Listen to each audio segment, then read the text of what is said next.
Most astute anglers know that river walleyes don't just run up rivers during spring.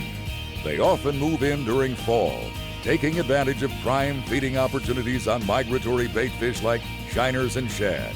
In larger rivers connected to major bodies of water, some of these walleyes stay in the river during winter, giving anglers ample opportunity to catch truly trophy fish. We find just such a classic situation in Manitoba, where the Red River flows north from the last dam at Lockport, just above the city of Winnipeg.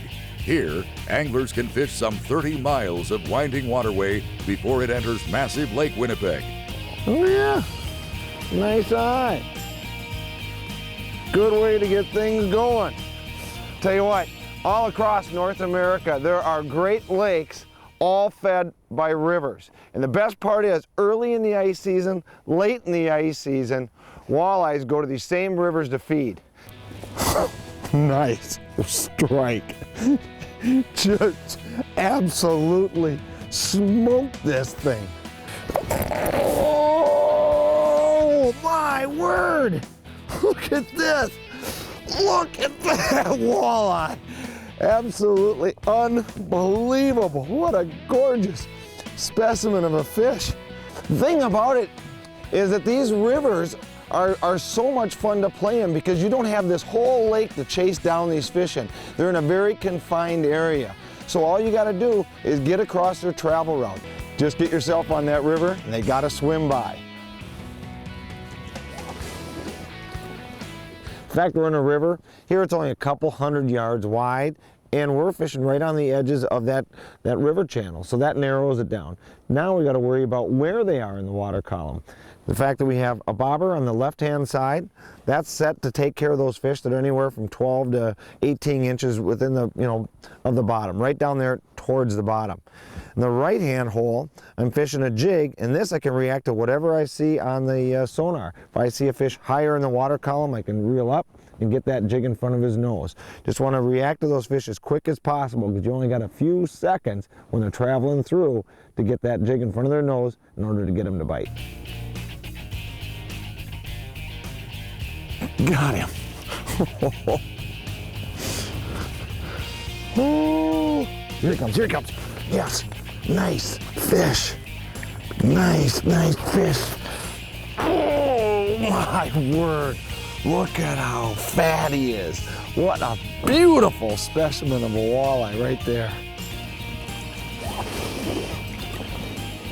And as you can see, the jig, despite all my tangled mess here, is just a straight round ball jig.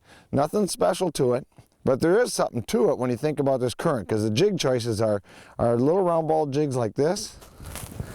We've got, in other horizontal presentations, like another one that's done really well for us so far, has been a whistler jig like this. Anything that's horizontal or airplane jigs are another great example of things that'll work. What you got to think about when your jig presentation, you're dealing with current, is you want things that'll ride horizontally. Things that run vertically a lot of times get caught up in the current and get swung away from your hole. So to keep your jigs vertical and inside your cone angle, your transducer, those jigs that run horizontally, that slice that current a little easier, are going to keep your jigs in the zone just that much better.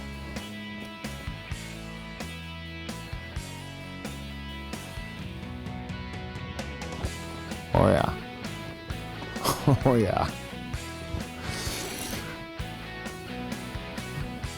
Oh yeah. Little head shaking going on there. Close. There we go. Yes. We can get a grab of them. Yeah, there we go. Nice fish.